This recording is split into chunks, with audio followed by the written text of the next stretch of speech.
Hello students, welcome in class 11. This is Priyank here, your physics teacher.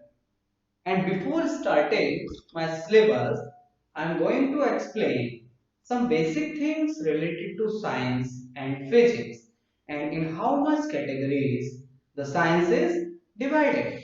So, firstly, what is science? Anyone can say that the systematic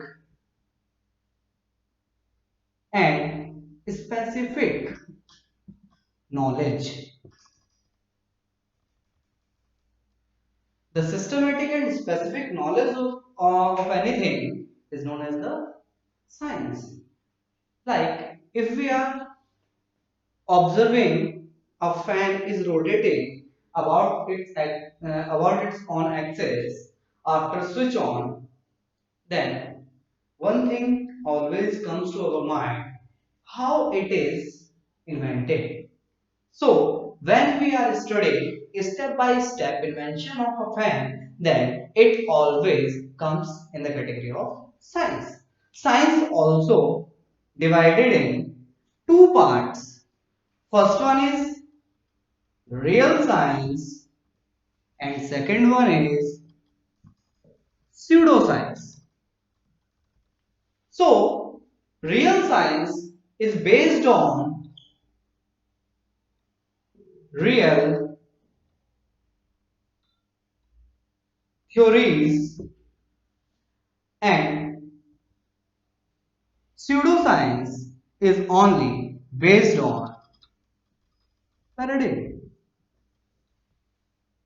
So listen here, real science is based on real theories and pseudoscience is based on paradigm. What are paradigm? Which can change according to time, according to place, according to distance, then it is the paradigm. And what are the real theories? If you are talking about gravity, if you will throw a ball in upward direction here on this place, and if you will throw a ball at Delhi or any other place, then it always comes down. It means that gravity always follow the rule that it always acting towards the center of earth.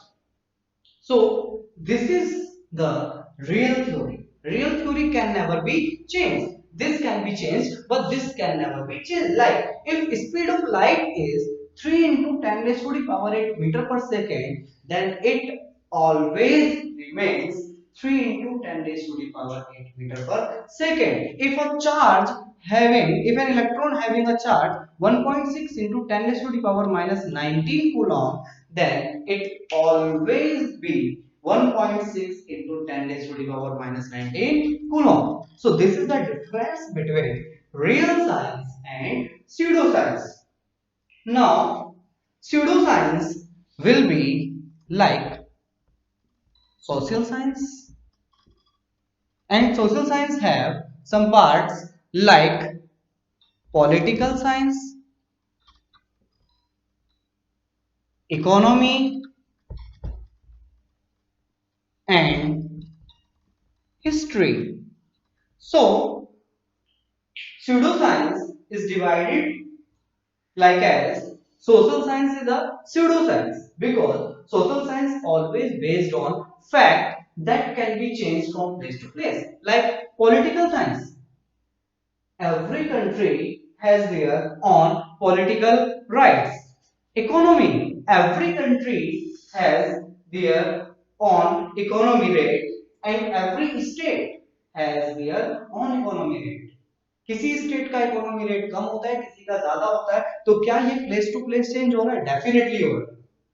Now come on the history point. History, every place has their own history. तो अभी कोई history का एक point दिया हुआ है, उसके बाद कोई दूसरा पॉइंट उसकी जगह पर इन्वेंट होकर के आ गया, तो उस थ्योरी की जगह उस न्यू लेटेस्ट थ्योरी को हम रख देंगे.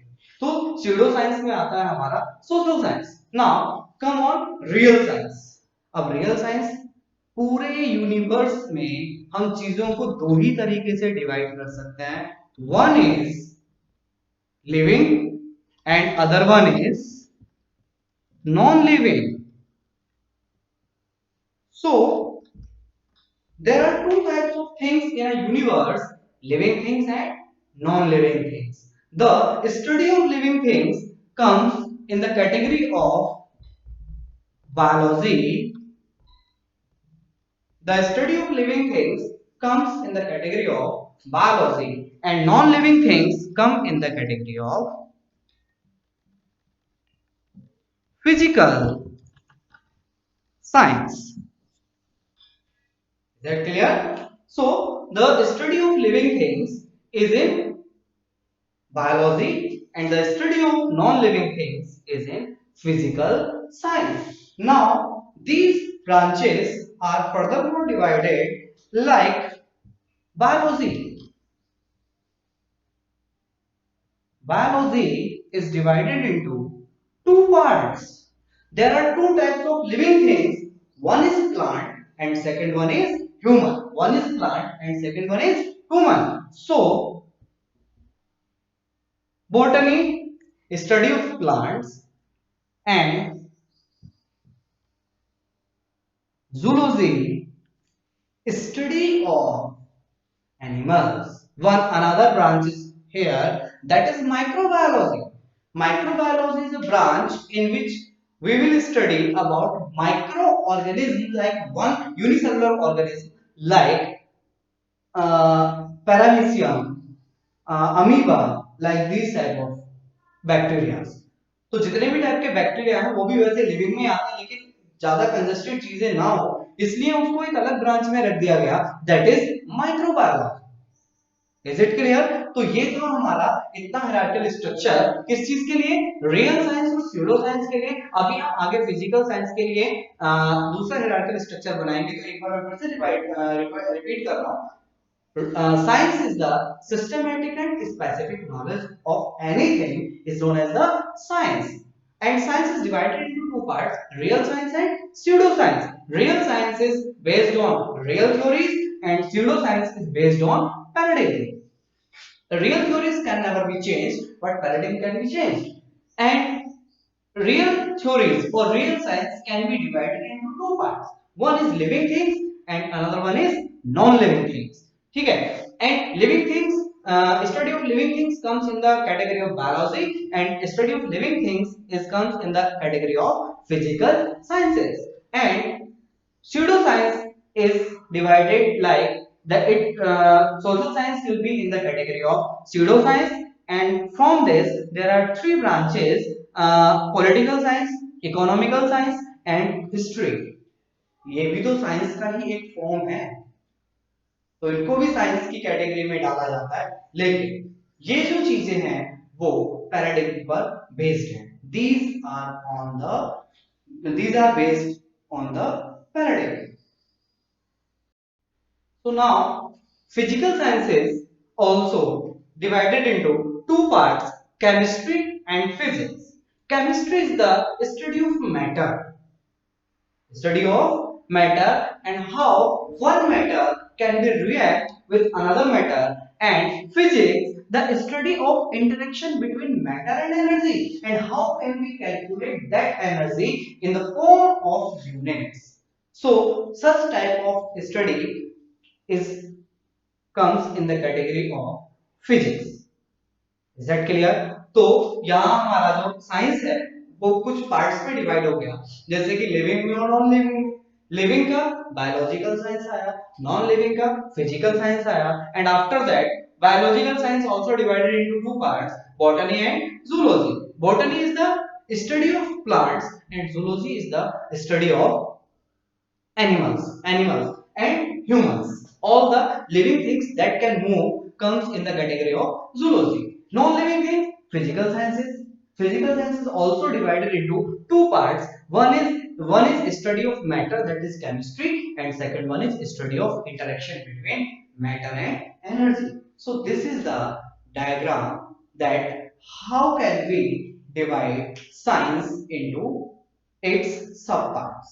तो इस तरह से हमारे पास तीन ब्रांचेज आ जाती हैं, one is physics, chemistry and bio. तो हम यहाँ केवल फिजिक्स के बारे में आज पढ़ने वाले हैं।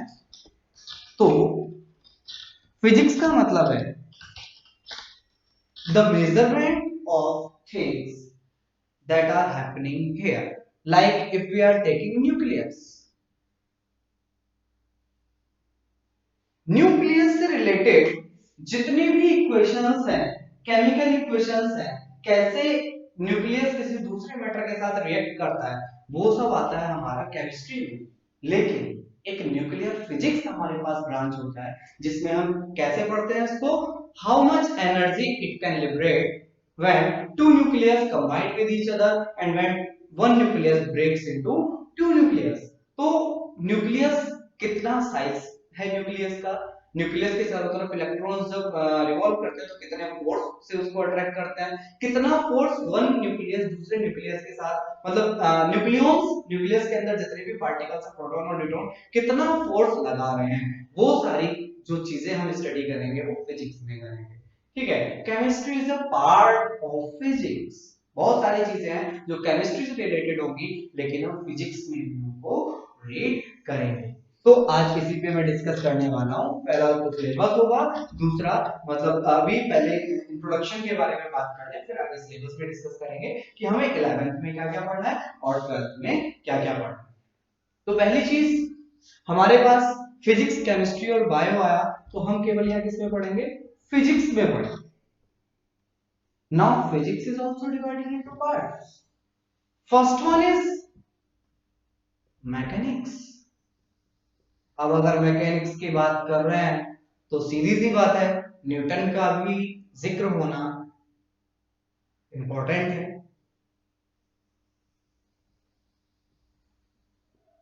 तो Newton was the father of mechanics। Newton was the father of mechanics, इसीलिए इसको न्यूटोनियन मैकेनिक्स भी बोला जाता है। अभी आगे डिस्कस करेंगे कि कितने टाइप की मैकेनिक्स होती है। So mechanics is also divided into some parts। One is linear mechanics,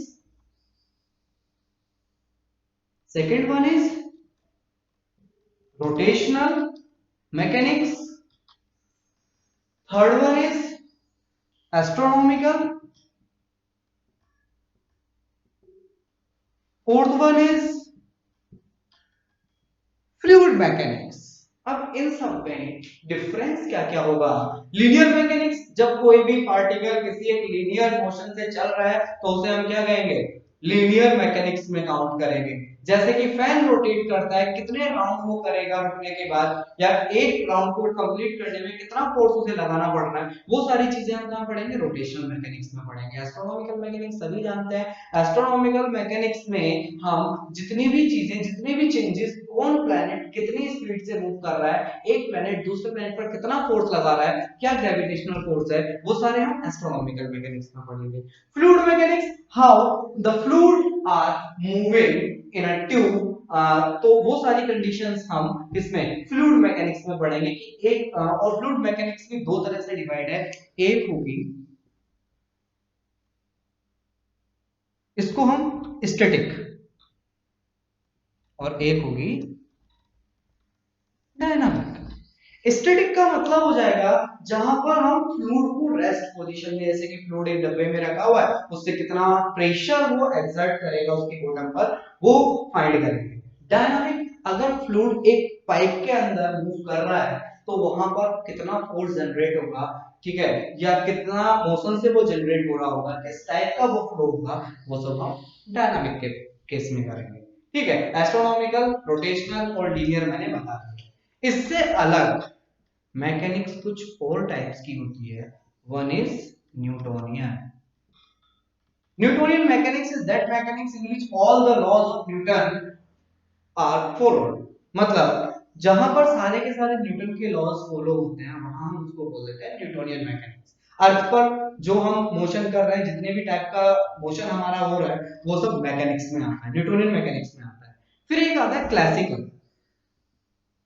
classical mechanics, अगर मान लिया कोई बॉडी मूव कर रही है, लेकिन अगर हम उसका मोशन पार्टिकल लेवल पर लेकर के जाएं कि उसका एक पार्टिकल कितना मोशन कर रहा है, या कितने स्पीड के साथ वो चल रहा है। तो अगर हम किसी मोशन को पार्टिकल लेवल पर लेके जाएं या इलेक्ट्रॉन प्रोटॉन्स के लेवल तक लेके जाएं तो वहां न्यूटोनियन मैकेनिक्स फेल हो जाती है। उसे हम बोलते हैं फिर क्लासिकल मैकेनिक्स। उसके रूल्स कुछ अलग होते हैं।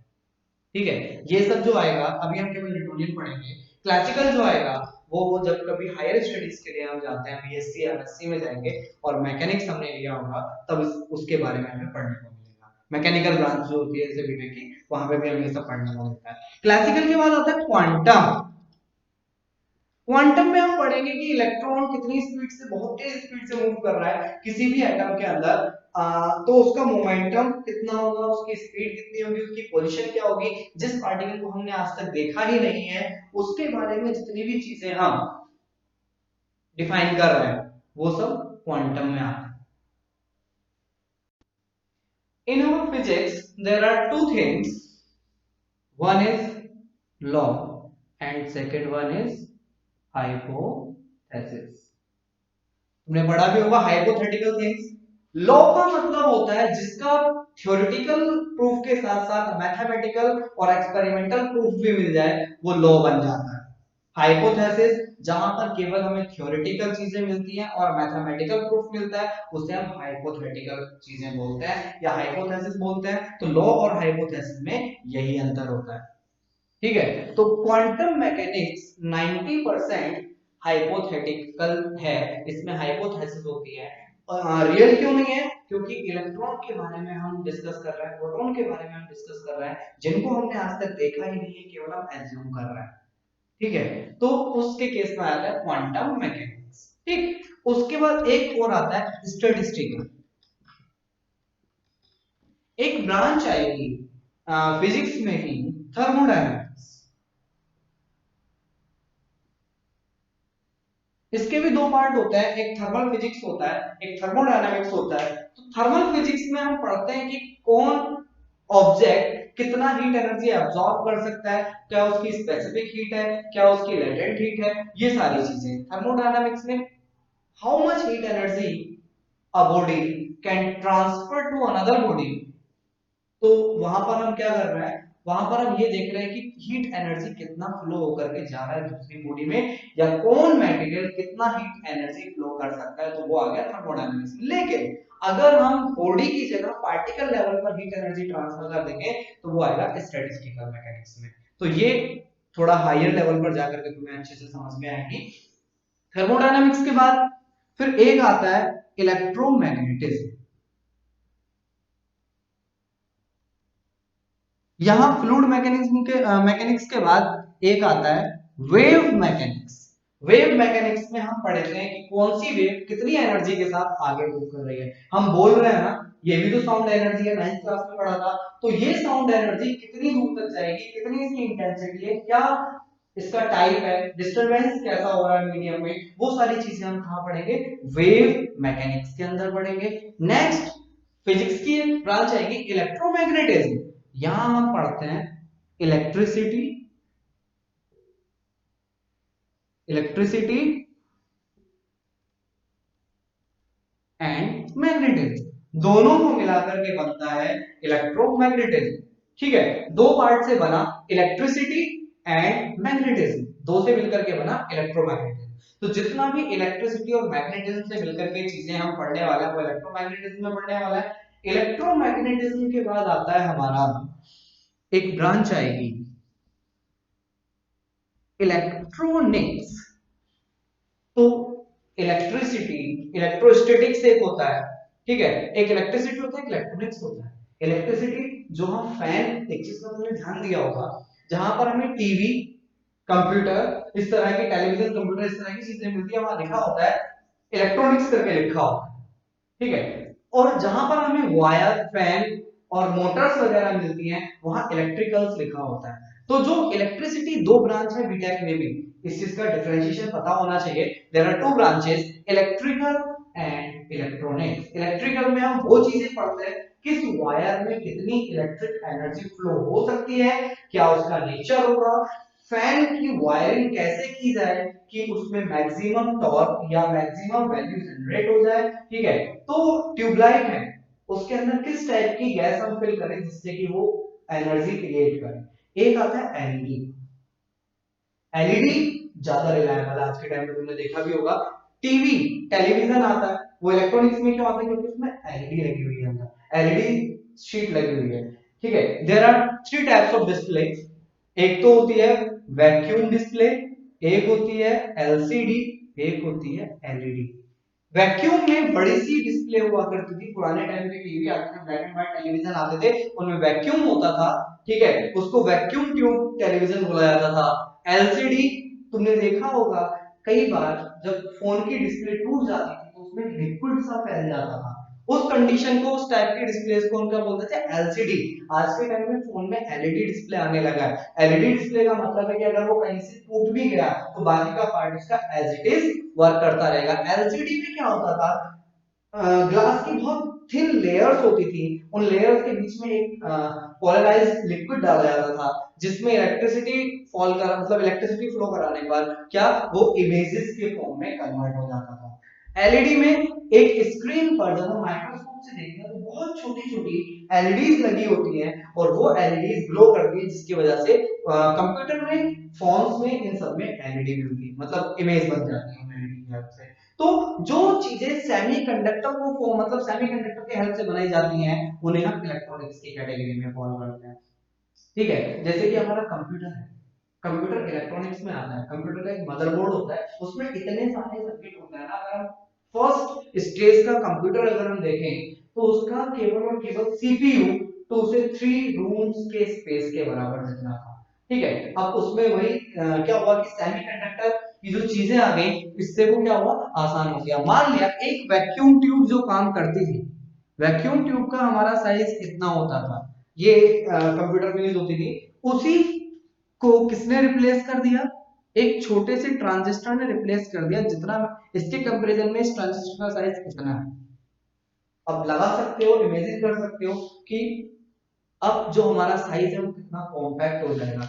इसी ट्रांजिस्टर को हम इतनी बड़ी, अगर कोई एक आईसी ले रहे हैं, जिसको तुमने इंटीग्रेटेड सर्किट के नाम से जाना होगा, इसमें बहुत सारे वायर्स होते हैं लगे हुए, ठीक है, तो इस इतनी बड़ी आईसी में इस तरह के थाउजेंड्स ऑफ ट्रांजिस्टर हो सकते हैं, तो इसी ब्रांच को हम बोलते हैं इलेक्ट्रॉनिक्स। फिर एक आ जाता है modern physics. Modern physics will contain dual nature of matter and radiation, atoms and nuclei. These chapters will fall in the category of modern physics. ठीक है, तो इस तरीके से मतलब जो केमिस्ट्री को थोड़ा सा एक तरीके से मर्ज कर दिया गया है फिजिक्स में, तो जो ब्रांचेस में केमिस्ट्री के साथ हमने मर्जिंग की है उसको हम मॉडर्न फिजिक्स का नाम दे देते हैं।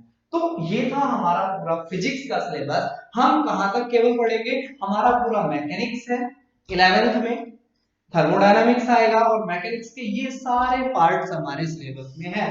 Linear, rotational, astronomical, fluid and wave, दो बुक में हमारा सिलेबस डिवाइडेड है।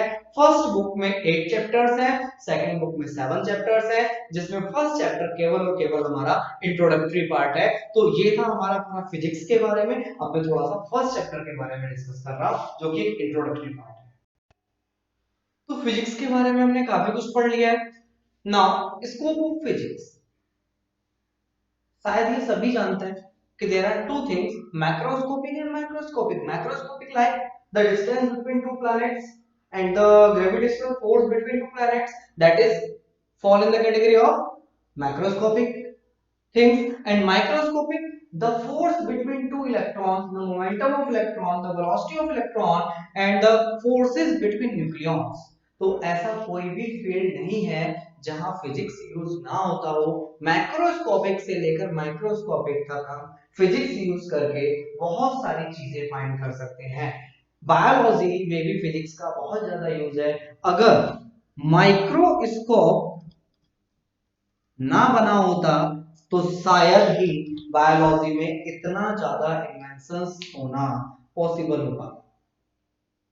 सबसे पहले जो माइक्रोस्कोप बना करके ही सेल्स को स्टडी किया गया, तब तक हम केवल लिविंग थिंग्स के उनके बारे में जानते थे जो मल्टी सेलुलर है, जो चीजें हमारे अंदर हो रही हैं वो चीजों को हम जानते थे। लेकिन जो माइक्रोस्कोप से पता चला, जो माइक्रोबायोलॉजी कैटेगरी आई, वो माइक्रोस्कोप के इन्वेंट होने के बाद आती है।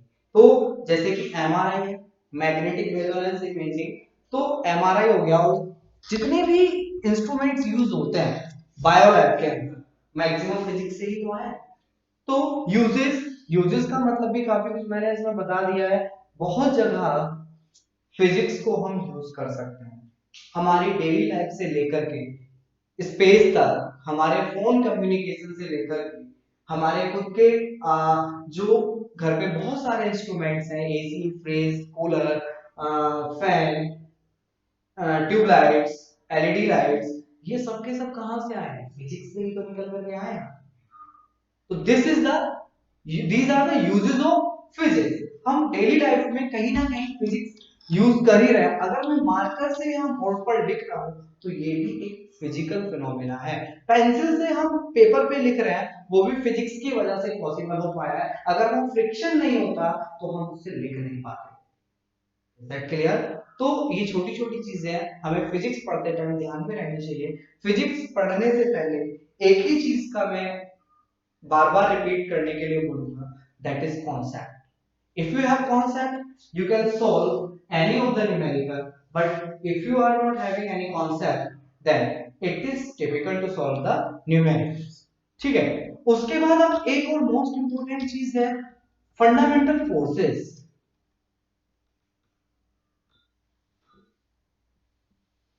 There are four fundamental forces in our nature. One is gravitation,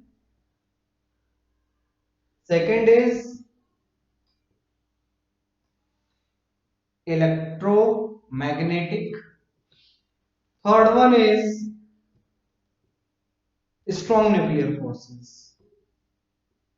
Strong nuclear forces. Fourth one is weak nuclear forces. So there are four types of fundamental forces. Gravitation.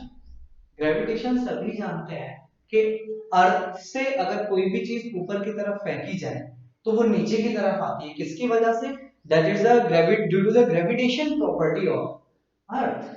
अर्थ के पास gravitation है, ठीक है, ग्रेविटी है, तभी तो वो उसके पास आ रहा है। इलेक्ट्रोमैग्नेटिक क्या है? दो चार्जेस के बीच लगने वाला force of attraction, force of repulsion, वो किस कैटेगरी में आता है? इलेक्ट्रोमैग्नेटिक कैटेगरी में आता है, इलेक्ट्रोस्टैटिक कैटेगरी में आता है, या इसको इलेक्ट्रिक फोर्सेस भी हम बोल सकते हैं। ठीक है, अब बात आती है, ये दोनों फोर्सेस बहुत ज्यादा कंसर्न है इनके बारे में। तो अब बात आती है कि इन दोनों फोर्सेस को हम कहां पढ़ेंगे? मॉडर्न फिजिक्स के chapter nuclear, atom and nucleus, दो चैप्टर आएंगे, उसमें से जो न्यूक्लियर चैप्टर होगा उसमें हम strong and weak nuclear forces को पढ़ेंगे। आयरन है, स्टेबल है, अपने आप तो ब्रेक नहीं हो रहा है ना? नहीं, मींस इसके न्यूक्लियस में, अब अगर एटम की बात करें तो एटम के पास दो चीजें होती हैं, न्यूक्लियस और उसके चारों तरफ इलेक्ट्रॉन्स रिवॉल्व कर रहे होते हैं। न्यूक्लियस के अंदर न्यूक्लियॉन्स होते हैं, न्यूट्रॉन प्लस प्रोटॉन, और यहां क्या? इलेक्ट्रॉन्स रिवॉल्व कर रहे होते हैं।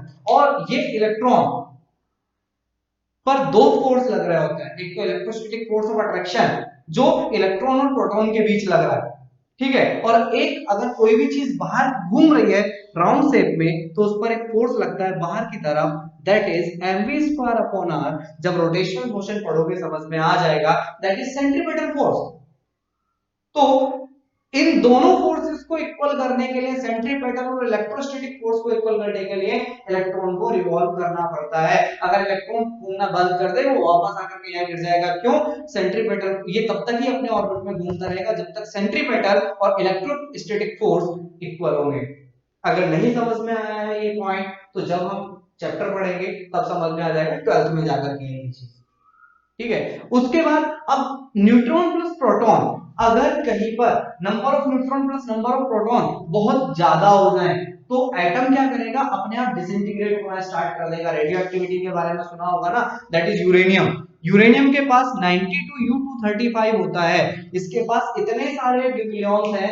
मान लिया, चलो एक छोटा सा एग्जांपल देता हूं, कि एक रूम में 20 स्टूडेंट्स के बैठने की जगह है, उसमें हमने 50 स्टूडेंट्स को फिल कर दिया, तो क्या हर कोई चाहेगा बाहर निकलना? सेम कंडीशन न्यूक्लियॉन्स के साथ होती है। अगर न्यूक्लियॉन्स के बीच की डिस्टेंस बहुत ज्यादा कम हो जाए तो कंडीशन क्या हो जाएगी, वो एक उनके बीच का जो फोर्स है वो एक लिमिटेड होता है, दैट इज 0.8 एंगस्ट्रॉम। अगर 0.8 एंगस्ट्रॉम के पास तक उसकी जो डिस्टेंस है दो न्यूक्लियस के बीच की अगर इतनी रहेगी तब तक तो वो स्ट्रॉन्ग न्यूक्लियर फोर्स रहेगा, अदरवाइज वो क्या बन जाएगा, वीक न्यूक्लियर फोर्स बन जाएगा। और वो न्यूक्लियस क्या करेंगे, एक दूसरे को रिपेल करने लगेंगे, जिसकी वजह से वो ब्रेक होने लगता है। जैसे कि यूरेनियम, यूरेनियम टूटने के बाद किसमें कन्वर्ट होता है, बेरियम और क्रिप्टॉन। 10th क्लास में तुमने जब एक चैप्टर पढ़ा होगा न्यूक्लियर फिजन और फ्यूजन, उसमें सोर्सेस ऑफ एनर्जी चैप्टर में पढ़ा होगा न्यूक्लियर फिजन और फ्यूजन। तो यूरेनियम को तोड़ करके फिजन जब होता है तो किसमें, बेरियम और क्रिप्टॉन में टूट जाता है, इस तरह से दिखाया होगा। तो कंडीशन क्या है कि स्ट्रॉन्ग न्यूक्लियर फोर्सेस केवल तब तक ही रहेगा जब तक कि एटम हमारा स्टेबल है। लाइक अगर हमारे पास Fe है, मतलब आयरन है, वो स्टेबल है, अपने आप रेडियोएक्टिव रेस जैसे कि अल्फा बीटा गामा या अपने आप को नहीं ब्रेक करता है ना, क्योंकि इसके अंदर जो न्यूक्लियॉन्स है उनकी डिस्टेंस 0.8 एंगस्ट्रॉम से ज्यादा है और वो स्टेबल है। अगर डिस्टेंस इससे कम हो जाए तो वो क्या, जो प्रोटॉन और न्यूट्रॉन के बीच एक अट्रैक्शन फोर्स लग रहा था ना, वो क्या करेगा, रिपेल हो जाएगा और वो अपने आप को ब्रेक करने लग जाएगा। और ब्रेक करने के बाद कंडीशन क्या आएगी कि वो जो एटम है वो radioactive rays, alpha beta particle और गामा रेडिएशन जैसी चीजें एमिट करने लगेगा और उसी को हम बोलते हैं रेडियो एक्टिविटी। तो ये सारी चीजें स्ट्रॉन्ग न्यूक्लियर फोर्सेस और वीक न्यूक्लियर फोर्सेस हम 12th में पढ़ेंगे, इलेक्ट्रोमैग्नेटिज्म भी हम 12th में पढ़ेंगे। हमारे पास यहाँ आ जाएगा ग्रेविटेशन। ठीक है, तो ये था तुम्हारा first chapter, that is physical world. तो सबसे पहली चीज, मैंने इतना सारा इंट्रोडक्शन क्यों दिया, किसी भी चीज को पढ़ने से पहले हमें ये पता होना चाहिए कि हम क्या पढ़ रहे हैं और क्यों पढ़ रहे हैं। ठीक है, तो बेसिक चीजें हमें सबसे पहले पता होनी बहुत ज्यादा जरूरी है। अगर हम ऐसा नहीं करेंगे तो हमारे कॉन्सेप्ट्स, बेसिक कॉन्सेप्ट्स लूज हो जाएंगे, जिससे कि हमें आगे चल के प्रॉब्लम होगी। फर्स्ट चैप्टर से एग्जाम में कोई भी क्वेश्चन नहीं पूछा जाता है, तो फर्स्ट चैप्टर के लिए इतना ज्यादा परेशान होने की जरूरत नहीं है। नेक्स्ट चैप्टर में मैं अपना सेकंड चैप्टर है, नेक्स्ट लेक्चर में अपना सेकंड चैप्टर स्टार्ट करने वाला हूं, that is units and measurement. तो फिजिक्स को पढ़ने से पहले हमें यूनिट्स और मेजरमेंट कैसे करता है वो सारी चीजों के बारे में पता होना चाहिए। सेकंड चैप्टर में हम वही पढ़ेंगे, फिर उसके बाद से हमारा रियल सिलेबस स्टार्ट होगा। So wait for the next video lecture and thanks for